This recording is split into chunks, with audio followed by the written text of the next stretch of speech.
Simple and டேஸ்டான ஒரு egg noodles within செகண்ட்ல எப்படி ரெடி பண்ணேன் அப்படின்னு பாத்தீங்கன்னா, தண்ணி ஹீட் ஆகும்போது அதுல கொஞ்சமா ஆயில், நூடுல்ஸ்க்கு தேவையான சால்ட் ஆட் பண்ணிட்டு இதை பாயில் பண்ணி எடுத்துக்கணும். இப்போ அந்த ஹாட் வாட்டரை வடிகட்டிட்டு அதுல கொஞ்சம் நார்மல் வாட்டர் ஊற்றி அதையும் வடிகட்டி எடுத்துட்டோம் அப்படின்னா நூடுல்ஸ் வந்து ஒட்டாம உதிரி உதிரியா இருக்கும். அப்ப அது ஒரு பிளேட்ல ஆற வச்சுட்டு பேனை ஹீட் பண்ணி வெஜிடபிள்ஸ் வந்து நம்மளோட ஆப்ஷன் தான். நான் வந்து கேரட், கோஸு, பீன்ஸ் வந்து ஆட் பண்ணிருக்கேன். இந்த வெஜிடபிள்ஸ்லாம் எண்ணெயில வந்து கொஞ்சம் ஹாஃப் குக் ஆனதுக்கு அப்புறம் அதுக்கு தேவையான சால்ட், அதுக்கப்புறம் வந்து காஷ்மீரி சில்லி பவுடர் வந்து ஆட் பண்ணிக்கிட்டேன். கூடவே வந்து கொஞ்சம் எக்கையும் ஆட் பண்ணி இதை நல்லா வந்து ஸ்கிராம்பிள் பண்ணிக்க போறேன்.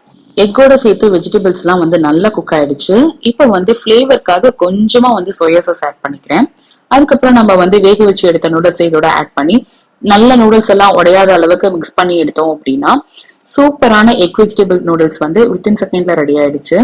ஸோ நூடுல்ஸ் வேணும் அப்படின்னு கேட்கிற குழந்தைங்களுக்கு வீட்லயே ஹோம் ஸ்டைல்ல வந்து சூப்பரா ரெடி பண்ணி கொடுத்துடலாம்.